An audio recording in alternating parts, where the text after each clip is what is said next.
U ovoj epizodi Škole bezbednije vožnje bavit ćemo se pravilnom upotrebom kočnica.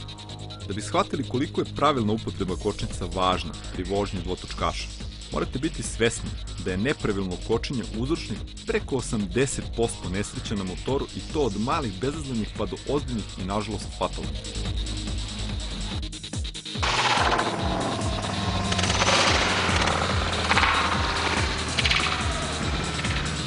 Prvo i najvažnije pravilo kočenja na dvotočkašu je kočiti najpre zadnjom, a potom i prednjom kočnicom. Da ponovimo još jednom, prvo se koči zadnjom, pa onda i prednjom kočnicom. Zašto je toliko bitan baš takav redosled upotrebe kočnice? Iz više razloga. Najpre, pri kočenju najvažnije je da vam je motor pod kontrolom, u pravoj liniji kretanja i da mu je omogućen pravilan kontakt sa podlogom, bez proklizavanja. Čim ste izgubili neki od 3 navedena bezbednosna faktora, pad je neminovan.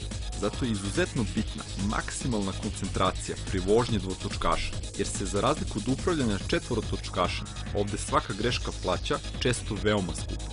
Upotrebom prvo zadnje kočnice motor se umiruje i vraća u pravu liniju kretanja, nakon čega će trak kočenja biti ravan, pa je manja mogućnost gubitka ravnoteže i eventualnog pada.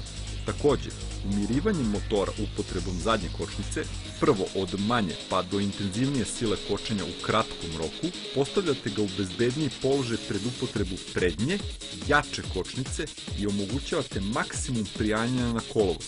Pogotovo što ste se umeđu vremenu postavili u položaj upiranja telom ka šasiji motora, što će pojačati efekat prijanjanja i samim tim sile kočenja. Upotreba prednje kočnice je riskantnija zbog proklizavanja. Prednja kočnica se sme upotrebljavati samo ako se koči u pravoj liniji. Ukoliko je motor pod uglom u skretanju ili krivini, kočenje prednjom kočnicom neminovno dovodi do pada i povrede. Isto će se desiti i ako je kolovoz vlažan ili ako vam se prednji točak našao na zebri u trenutku kočenja. Zaključak je jasan, oprezno kočite prednjom kočnicom i samo na pravcu. Ovo proizvodi i drugi važan zaključak.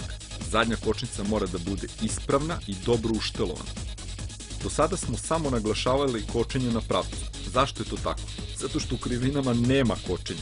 Uvek se koči na pravcu, pred ulazak u krivinu, kada se motor naginje u kontrastranu i balansira da se ne izgubi kontrola nad vozilom. Svako kočenje u krivini veoma je opasno i gotovo uvek se završava padom, naročito ako se upotrebi prednja kočnica. Da biste ovo shvatili, najbolje je da probate, ali bez ozbiljnog ugrožavanja sopstvene bezbednosti. Uradit ćemo poligonsku vežbu polukružnog okretanja upotrebom prvo prednje, pa potom i zadnje kočnice.